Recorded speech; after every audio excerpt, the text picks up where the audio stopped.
शैलसुते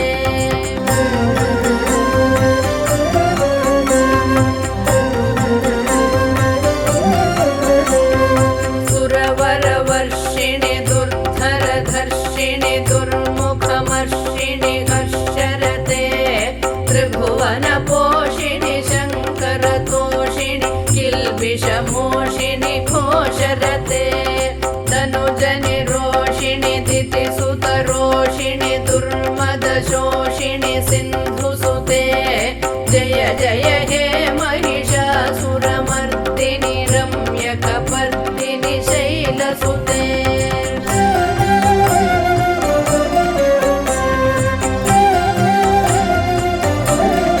अयि जगदम्ब मदम्ब कदम्ब वनप्रियवासिनि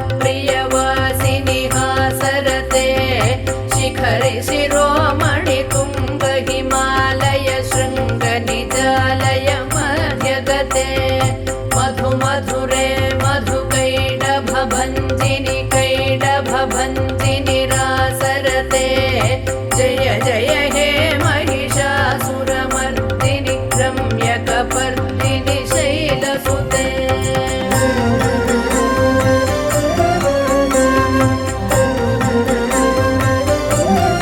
अयि शतखण्ड विखण्डित रुण्ड वितुण्डित शुण्ड गजाधिपते रिपुगज गण्ड विदारण चण्ड पराक्रम शुण्ड मृगाधिपते निज भुज दण्ड निपातित खण्ड विपातित मुण्ड भटाधिपते जय जय हे महिषासुरमर्दिनि रम्यकपर्दिनि शैलसुते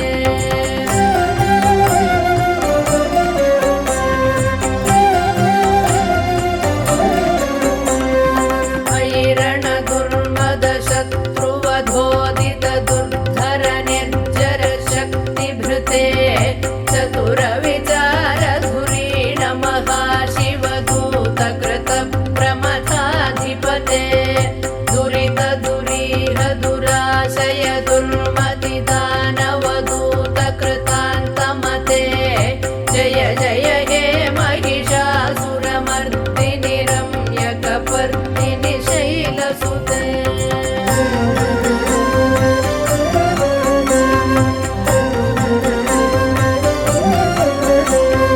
मयि शरणागत वैरिवधूवर वीरवराभयदायक रे त्रिभुवनमस्तक शूल विरोधि शिरोधि कृतामलशूलकरे दुमि दुमितामर दुन्दुभिनाद महो मुखरीकृत तिग्मकरे जय जय हे महिषासुरमर्दिनि रम्यकपर्दिनि शैलसुते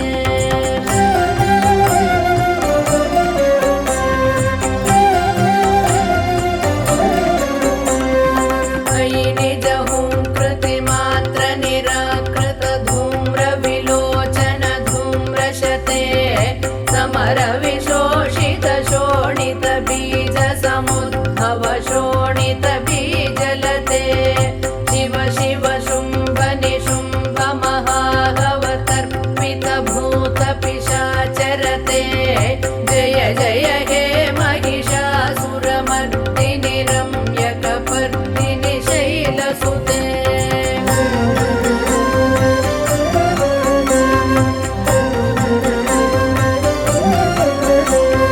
धनुरनु सङ्गरण क्षण सङ्ग परिस्फुरदङ्ग नटत्कटके कनक पिशङ्ग पृषत्क निशङ्ग रसद्घट शृङ्ग हतावटुके कृत चतुरङ्ग बलक्षितिरङ्ग घटत् बहुरङ्ग रटत् वटुके जय जय हे महिषासुरमर्दिनि रम्यकपर्दिनि शैलसुते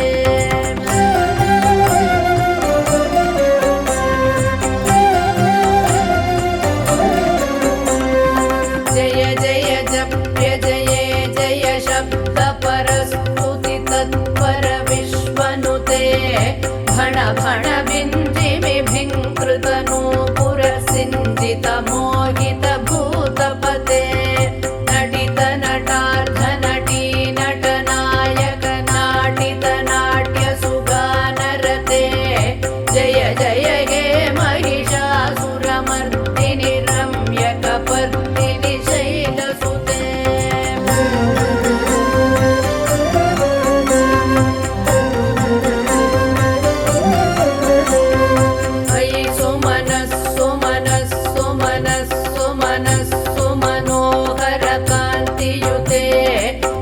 रजनी रजनी रजनी रजनी रजनी करवक्त्रवृते सुनयन विभ्रमर भ्रमर भ्रमर भ्रमर भ्रमराधिपते जय जय हे महिषासुरमर्दिनि रम्यकपर्दिनि शैलसुते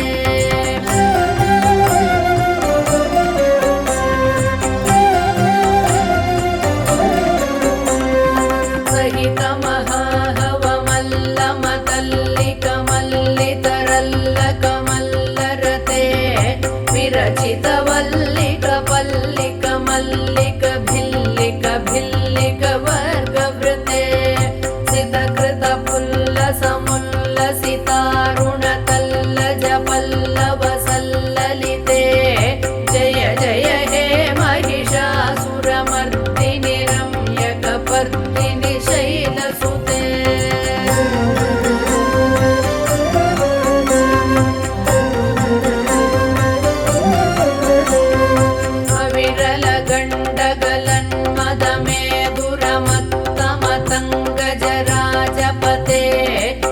त्रिभुवनभूषण भूतकलानिधि रूप पयोनिधि राजसुते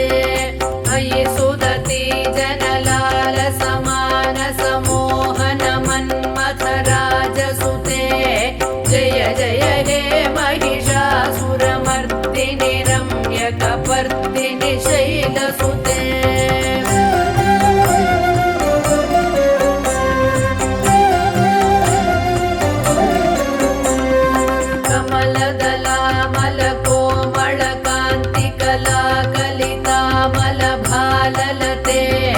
सकल विलास कला निलय क्रम केलि चलत्कल हंसकुले अलिकुल संकुल कुवलय मंडल मौलि मिलद्भ पुडाळिकुले जय जय हे महिषासुरमर्दिनि रम्यकपर्दिनि शैलसुते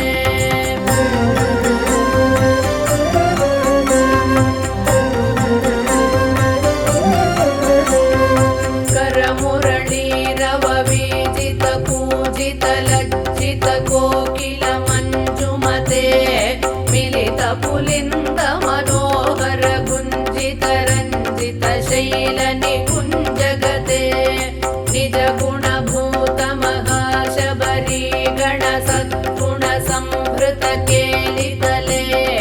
जय जय हे महिषासुरमर्दिनि रम्यकपर्दिनि शैलसुते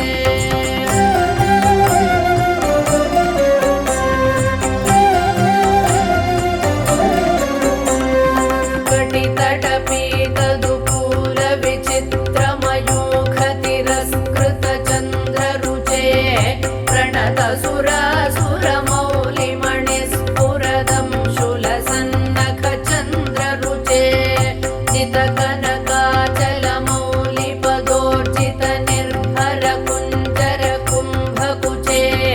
जय जय हे महिषासुरमर्दिनि रम्यकपर्दिनि शैलसुते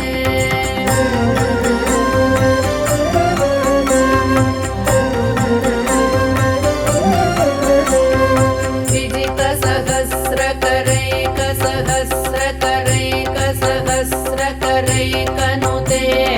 कृत सुरतारक संगर तारक संगर तारक सूनुसुते सुरथ समाधि समान समाधि समाधि समाधि सुजातरते जय जय हे महिषासुरमर्दिनि रम्यकपर्दिनि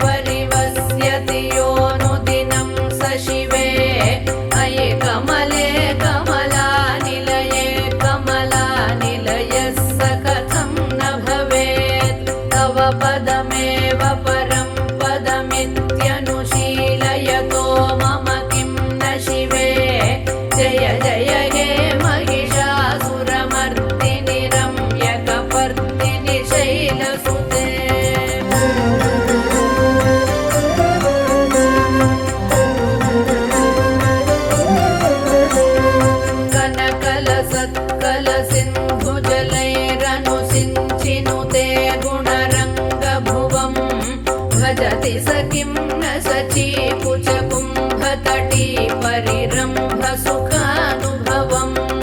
तव चरणं शरणं करवाणि न तामरवाणि निवासि शिवम् जय जय हे महिषासुरमर्दिनि रम्यकपर्दिनि शैलसुते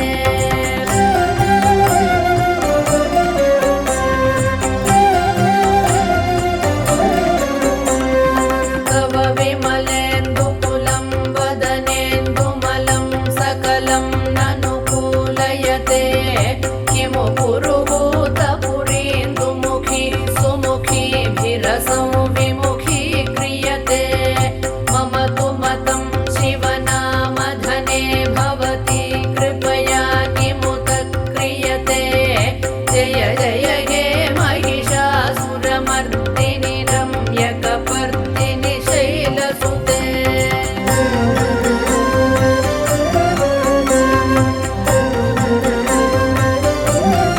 मयि मयि दीनदयाळुतया कृपयैव त्वया भवितव्यमु मे अयि जगतो जननी कृपयासि यथासि तथानुमितासि रते यदुचितमत्र भवत्युररी कुरुता दुरुतापमपाकुरुते जय जय हे महिषासुरमर्दिनि रम्यकपर्दिनि शैलसुते जय जय हे महिषासुरमर्दिनि रम्यकपर्दिनि शैलसुते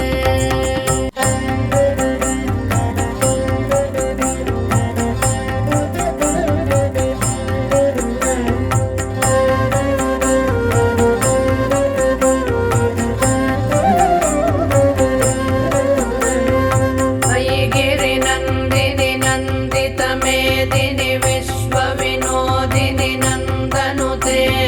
गिरिवरविन्ध्यशिरोधिनि वासिनि विष्णुविलासिनि जिष्णुनुते भगवति हे शितिकण्ठकुटुम्बिनि भूरि कुटुम्बिनि भूरि कृते जय जय हे महिषासुरमर्दिनि रम्यकपर्दिनि शैलसुते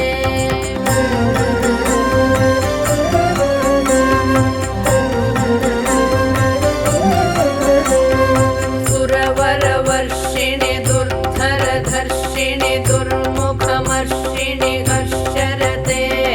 त्रिभुवनपोषिणि शङ्करतोषिणि किल्बिषमोषिणि घोषरते तनुजनि रोषिणि दितिसुतरोषिणि दुर्मदशोषिणि सिन्धुसुते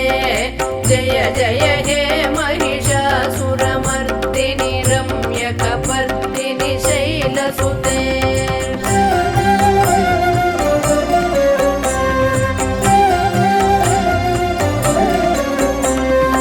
अयि जगदम्ब मदम्ब कदम्ब वनप्रियवासिनि हासरते शिखरि शिरोमणि तुङ्ग हिमालय शृङ्गनिजालय मध्यगते मधुमधुरे मधुकैडभभञ्जिनि कैडभभञ्जिनि रासरते जय जय हे महिषासुरमर्दिनि रम्यकपर्दिनि शैलसुते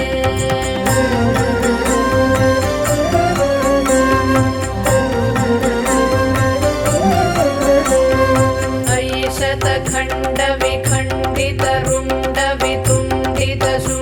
शतखण्डविखण्डितरुण्डवितुण्डितशुण्डगजाधिपते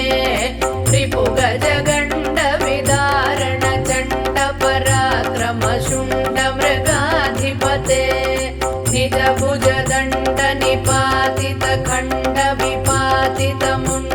निजभुजदण्डनिपातितखण्डविपातितमुण्डभटाधिपते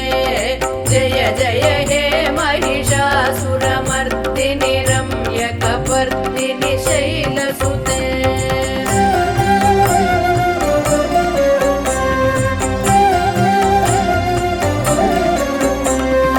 अयि रणदुर्मदशत्रुवधोदित दुर्धर निर्जर शक्तिभृते चतुरविचारधुरीण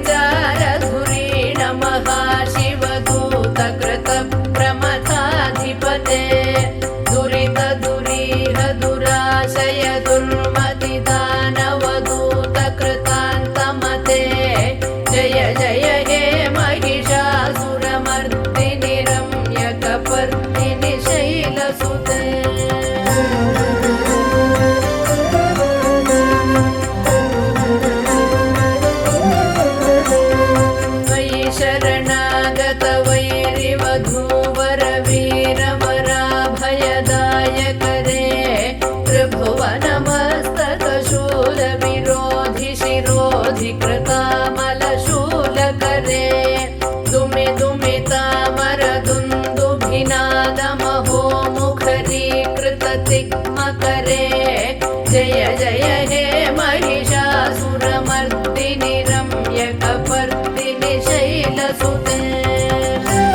विशोषित शोणित बीज समुद्भव शोणित बीजलते शिव शिव शुम्भ निशुम्भ महाहवतर्पित भूत पिशाचरते जय जय हे महिषासुरमर्दिनि रम्यकपर्दिनि शैलसुते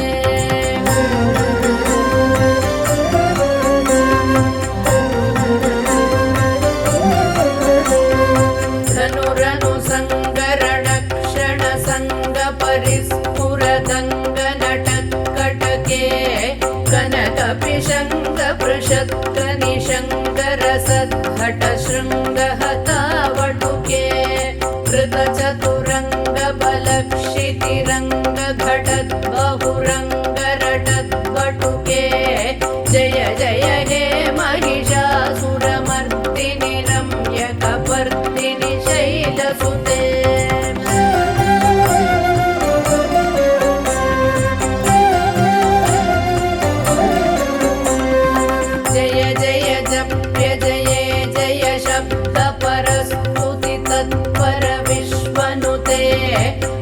भण विञ्जिमिभिङ्कृतनूपुर सिञ्जित मोहित भूतपते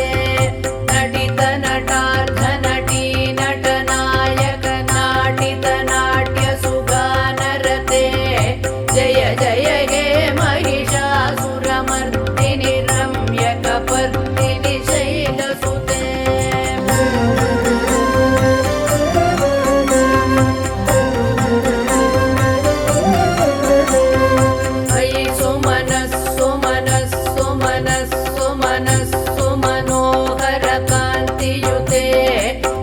रजनी रजनी रजनी रजनी रजनी करवक्त्रवृते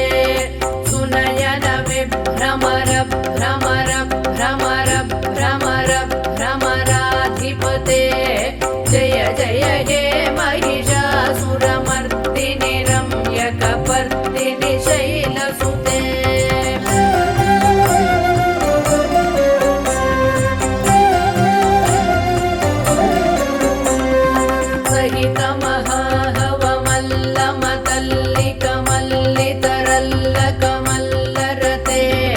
विरचित वल्लिक पल्लिक मल्लिक भिल्लिक भिल्लिक वर्गवृते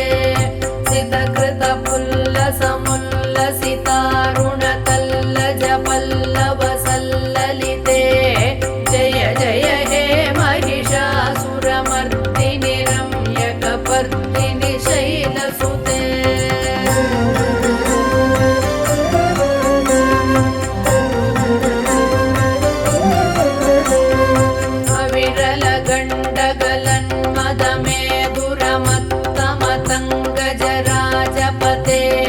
त्रिभुवनभूषण भूतकलानिधि रूप पयोनिधि राजसुते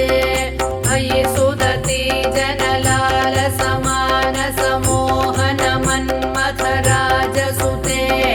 जय जय हे महिषासुरमर्दिनि रम्यकपर्दिनि शैलसुते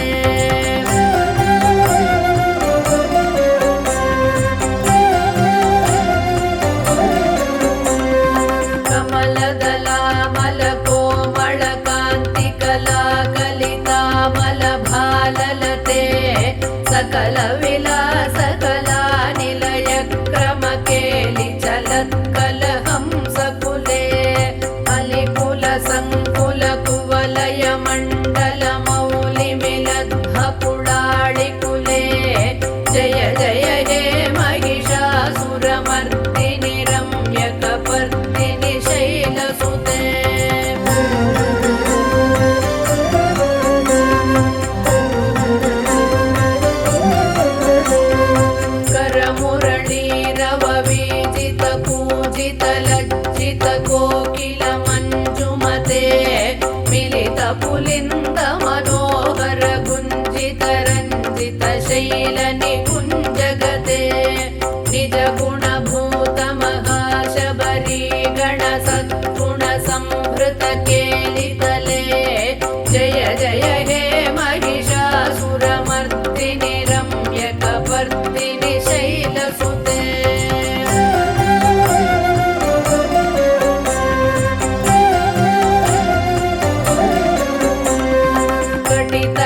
किमु पुरुहूतपुरीन्दुमुखी सुमुखीभिरसौ विमुखी क्रियते मम तु मतं शिवनामधने भवति कृपया किमुत क्रियते जय जय हे महिषासुरमर्दिनि रम्यकपर्दिनि शैलसुते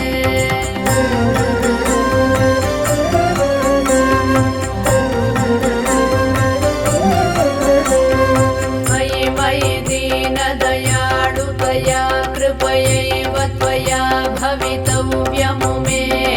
अयि जगतो जननी कृपयासि यथासि तथानुमितासि रते यदुचितमत्र भवत्युररी कुरुता दुरुतापमपा कुरुते जय जय हे महिषासुरमर्दिनि रम्यकपर्दिनि शैलसुते जय जय हे महिषासुरमर्दिनि रम्यकपर्दिनि शैलसुते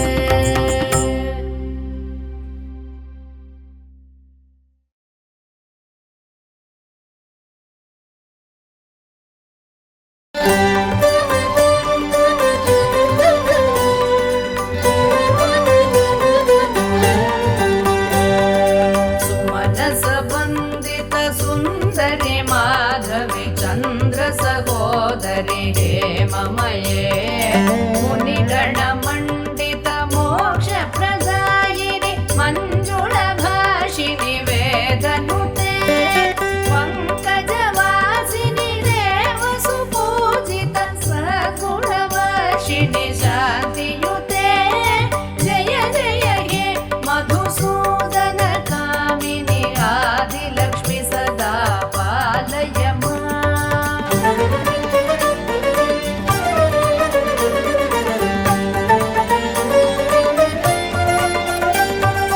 अयि कलिकल्मषनाशिनि कामिनि वैदिकरूपिणि वेदमये क्षीरसमुद्भव मङ्गलरूपिणि मन्त्रनिवासिनि मन्त्रनुते मङ्गलदायिनि अम्बुजवासिनि देवगणाश्रितपादयुते जय जय हे मधुसूदन कामिनि धान्यलक्ष्मि सदा पालय माम्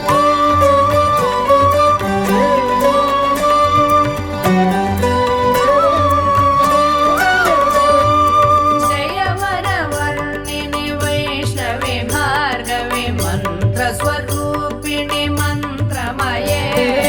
सुरगणपूजित शीघ्रफलप्रद ज्ञानविकासिनि शास्त्रनुते भवभयहारिणि पापविमोचनि साधुजनाश्रित पादयुते जय जय हे मधुसूदन कामिनि धैर्यलक्ष्मि सदा पालय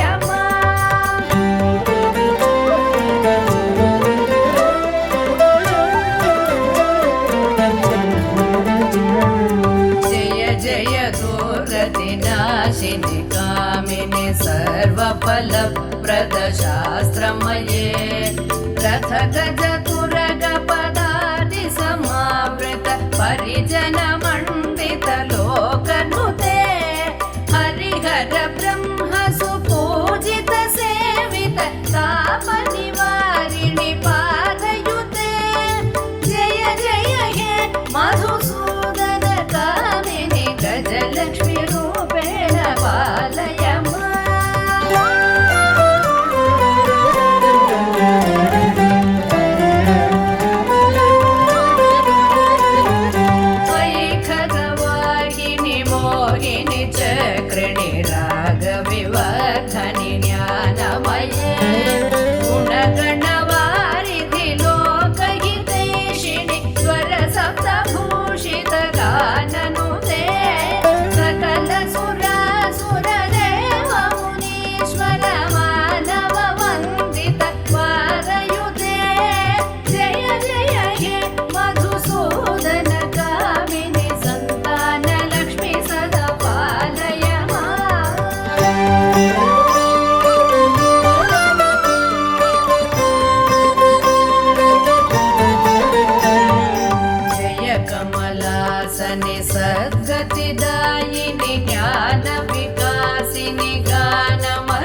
देवरी श्रीराज्ञी शिवदूतिका श्रुतिनुता शृङ्गारचूडामणिः मामम्बापुरवासिनी भगवती हेरम्ब मातावतु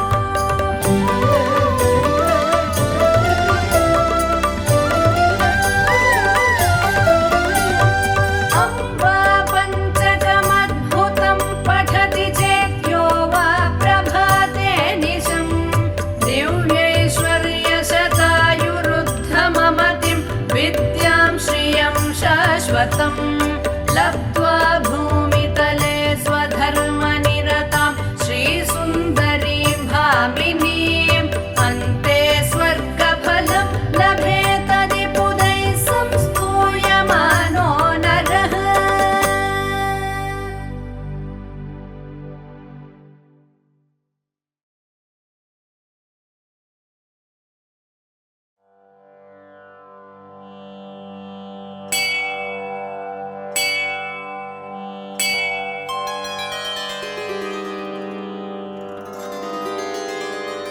अस्य श्रीमहालक्ष्मी कवचमन्त्रस्य ब्रह्मा ऋषिः गायत्री छन्दः महालक्ष्मीर्देवता महालक्ष्मी प्रीत्यर्थं जपे विनियोगः। इन्द्र उवाच समस्तकवचानां तु तेजस्वि कवचोत्तमम् आत्मरक्षणमरोग्यं सत्यं त्वं ब्रूहि गीष्पते। श्रीगुरुरुवाच महालक्ष्म्यास्तु कवचम् प्रवक्ष्यामि समासतः 14 लोकेषु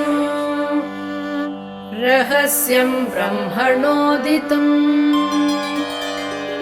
ब्रह्मोवाच शिरो मे विष्णुपत्नी च ललाटममृतोद्भवा चक्षुषी सुविशालाक्षी श्रवणे सागराम्बुजा घ्राणं पातु वरारोह जिह्वा मान्मायरूपिणी मुखं पातु महालक्ष्मीः कण्ठं वैकुण्ठवासिनी स्कन्धौ मे जानकी पातु भुजौ भार्गवनन्दिनी बाहू द्वौ द्रविणी पातु करौ हरिवराङ्गना वक्षः पातु च श्रीदेवी हृदयं हरिसुन्दरी कुक्षिं च वैष्णवी पातु नाभिं भुवनमातृका कटिं च पातु वाराही सक्थिनी देवदेवता ऊरू नारायणी पातु जानुनी चन्द्रसोदरी इन्दिरा पातु जङ्घे मे पादौ भक्तनमस्कृता नखान् तेजस्विनी पातु सर्वाङ्गं करुणामयी ब्रह्मणा लोकरक्षार्थं निर्मितं कवचं श्रियः ये पठन्ति महात्मानस्ते च धन्या जगत्त्रये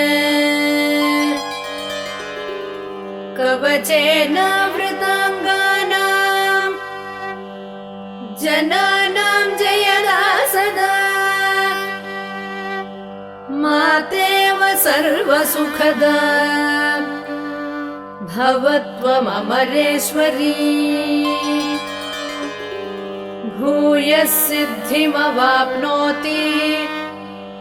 पूर्वोक्तं ब्रह्मणा स्वयं लक्ष्मीर्हरिप्रिया पद्मा ये तन्नामत्रयं स्मरन् नामत्रयमिदं जप्त्वा स याति परमां श्रियम् यः पठेत् स च धर्मात्मा सर्वान् कामान् अवाप्नुयात्।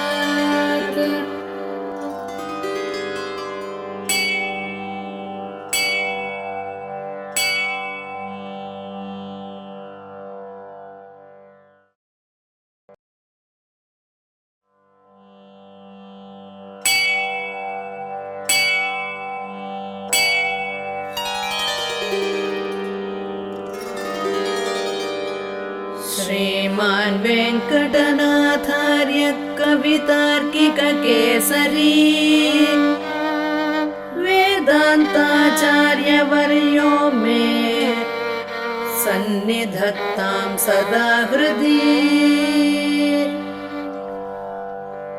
मानातीतप्रथितविभवां मङ्गलं मङ्गलानाम् वक्षपीठीं मधुविजयिनो भूषयन्तीं स्वकान्त्या प्रत्यक्षानुश्रविकमहिमप्रार्थिनीनां प्रजानां श्रेयो मूर्तिं श्रियमशरणस्त्वां शरण्यां प्रपद्ये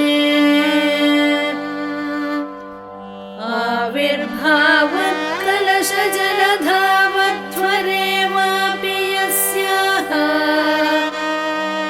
स्थानं यस्या सरसिजवनं विष्णुवक्षस्थलं वा भूमा यस्या भुवनमखिलं देवि दिव्यं पदं वा स्तोकप्रज्ञैरनवधिगुणा स्तूयसे सा कथं त्वम् स्तोतव्यत्वं दिशति भवति देहिभिः स्तूयमाना तामेव त्वामनितरगतिस्तोतुमाशं समानः सिद्धारम्भः सकलभुवनश्लाघनीयो भवेयम् सेवापेक्षा तव चरणयो श्रेयसे कस्य न स्यात् यत्सङ्कल्पाद्भवति कमले यत्र देहिन्यमीशा जन्मस्थेम प्रलयरचना जङ्गमा जङ्गमाना तत्कल्याणं किमपि यमिनामेकलक्ष्यं समाधौ पूर्णं तेजस्फुरति भवति पादलाक्षारसान्तम् निष्प्रत्यूह प्रणयघटितं देवि नित्यानपायम् विष्णुस्त्वं चेत्यनवधिगुणद्वन्द्वमन्योन्यलक्ष्यम् शेषश्चित्तं विमलमनसां मौळयश्च श्रुतीनाम् सम्पद्यन्ते विहरणविधौ यस्य शय्या विशेषाः उद्देश्य त्वं जननि भजतो रुचितोपाधिगन्धम् प्रत्यग्रूपे हविषि युवयोरेकशेषित्वयोगात् पद्मे पत्युस्तव च निगमैर्नित्यं प्रियमन्विष्यमाणो न वच्चेदं भजति महिमानर्तयन् मानसं नः पश्यन्तीषु श्रुतिषु परितः सूर्यवृन्देन सार्धम् मध्ये कृत्य त्रिगुणफलकं निर्मितस्थानभेदम् विश्वाधीश प्रणयिनि सदा विभ्रमद्यूतवृत्तौ ब्रह्मेशाद्या दधति युवयो रक्षसारप्रचारम् अस्येषा न त्वमसि जगतः संश्रयन्ती मुकुन्दम् लक्ष्मीः पद्मा जलधितनया विष्णुपत्नीन्दिरेति यन्नामानि श्रुतिपरिपणान्येवमावर्तयन्तो न वर्तन्ते दुरितपवनप्रेरिते जन्मचक्रे त्वामेवाहुः कतिचिदपरे त्वत्प्रियं लोकनाथम् किं तैरन्तः कलहमलिनैः किञ्चिदुत्तीर्यमग्नैः त्वत्सम्प्रीत्यै विहरति हरौ सम्मुखीनां श्रुतीनाम् भावारूढौ भगवति युवां दम्पती दैवतं नः आपन्नार्तिप्रशमनविधौ बद्धदीक्षस्य विष्णोः आचख्युस्त्वां प्रियसहचरीमैकमत्योपपन्ना प्रादुर्भावैरपि समतनु प्राध्वमन्वीयसे त्वम् दूरोत्क्षिप्तैरिव मधुरता दुद्धराशेस्तरङ्गैः धत्ते शोभां हरिमरकते तावकी मूर्तिराद्या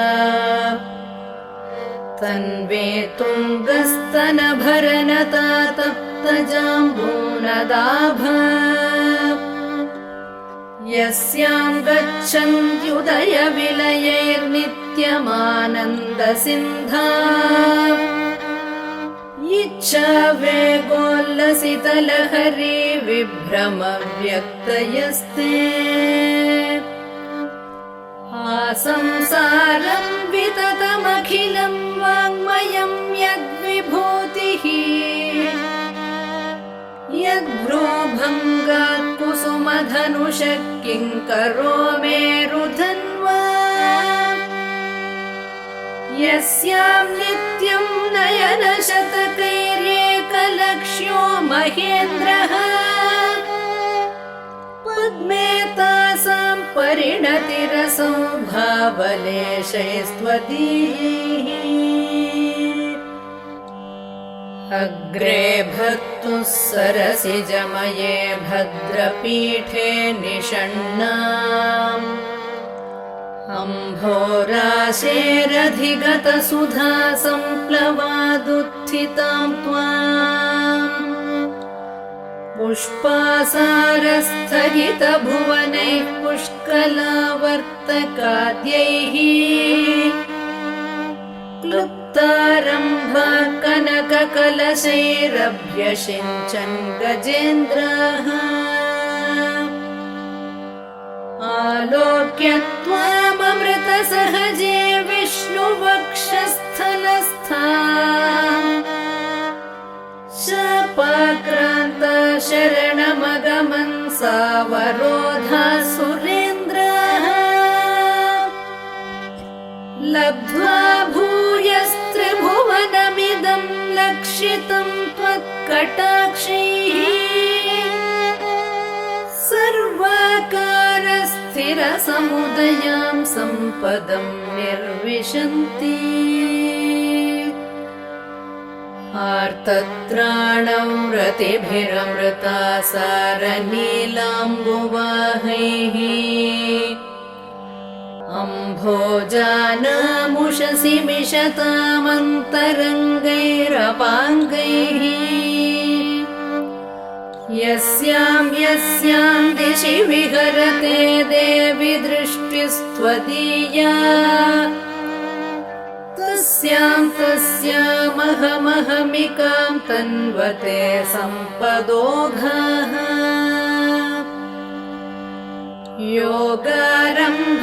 योगारम्भत्वरितमनसो युष्मदैकान्त्ययुक्तम्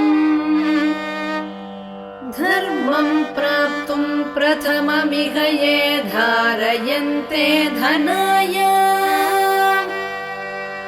तेषां भूमेर्धरपतिगृहादम्बरादम्बुधेर्वा धारा निर्यान्त्यधिकमधिकं वाञ्छितानां वसूनाम् श्रेयस्कामः कमलनिलये चित्रमाम्नाय वाचा चूडापीडं तव पदयुगं चेतसा धारयन्तः छत्रच्छाया सुभगशिरसश्चामरस्मेरपार्श्वाः श्लाघाशब्दश्रवणमुदिता स्रग्विणः सञ्चरन्ति मूरीकर्तुं कुशलमखिलं जेतुमादीनरातीन् दूरीकर्तुं दुरितनिवहं त्यक्तुमाद्यामविद्याम्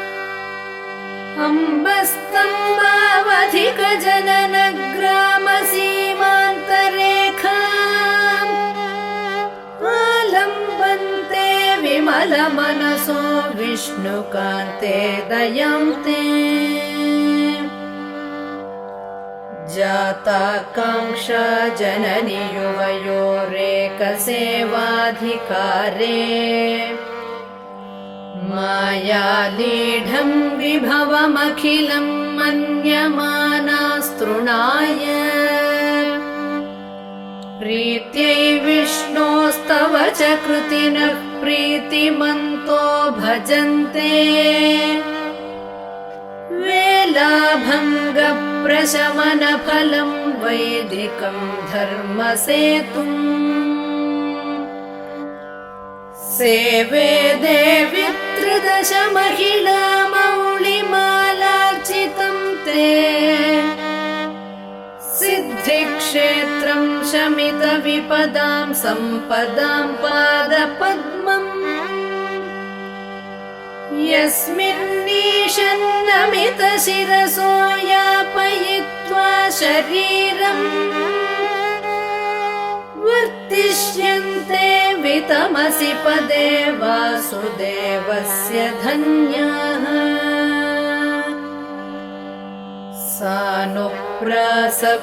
सानुप्रासप्रकटितदयैः सान्द्रवात्सल्यदिग्धैः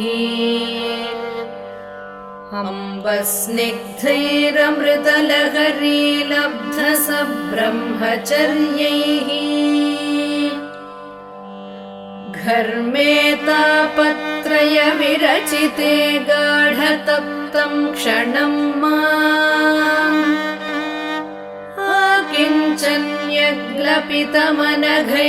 आकिञ्चन्यग्लपितमनघैरार्द्रयेथा कटाक्षैः सम्पद्यन्ते भवभयतमी भानवस्त्वत्प्रसादात् भावा सर्वे भगवति हरौ भक्तिमुद्वेलयन्तः याचे किं त्वामहमिह यतः शीतलोदारशीलान् भूयो भूयो दिश यशसि महतां मङ्गलानां प्रबन्धान्। माता देवी त्वमसि भगवान् वासुदेवः पिता मे। जातः सोऽहं जननि युवयोरेकलक्ष्यं दयायाः। दत्तो युष्मत्परिजनतया देशिकैरप्यतस्त्वम्। किं ते भूय प्रियमिति किल स्मेरवक्त्रा विभासि। कल्याणानामविकलनिधिः कापि कारुण्यसीमा। नित्यामोदा निगमवचसां मौलिमन्दारमाला। सम्पद्दिव्या मधुविजयिनः सन्निधत्तां सदा मे। सैषा देवी सकलभुवन प्रार्थना कामधेनुः। उपचित गुरुभक्तेरुत्थितं वेङ्कटेशात्। कलिकलुषनिवृत्यै कल्पमानं प्रजानाम्। सरसिजनिलयाया स्तोत्रमेतत् पठन्तः। सकलकुशलसीमा सार्वभौमा भवन्ति। कवितार्किकसिंहाय कल्याणगुणशालिने श्रीमते वेङ्कटेशाय वेदान्तगुरवे नमः।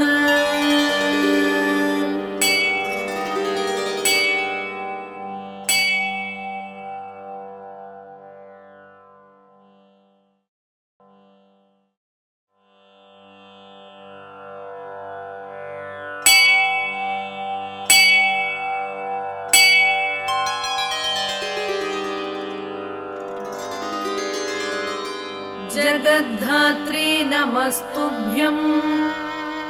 विष्णोश्च प्रियवल्लभे।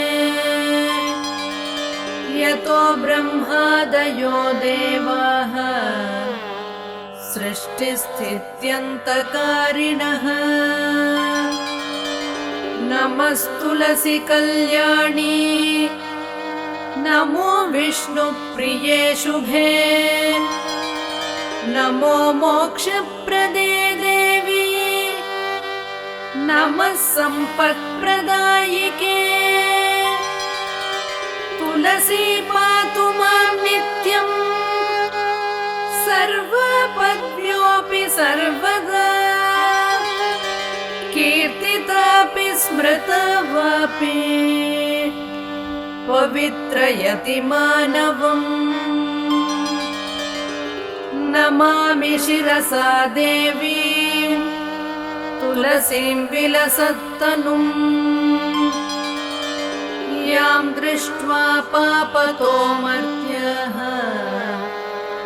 मुच्यन्ते सर्वकिल्बिषात्। तुलस्या रक्षितं सर्वं जगदेतच्चराचरम्। या विनिर्हन्ति पापानि दृष्टा वा पापिभिर्नरैः। नमस्तुलस्यतितरां यस्यै दत्ता बलिः कलौ। कलयन्ति सुखं सर्वं स्त्रियो वश्यास्तथा परे।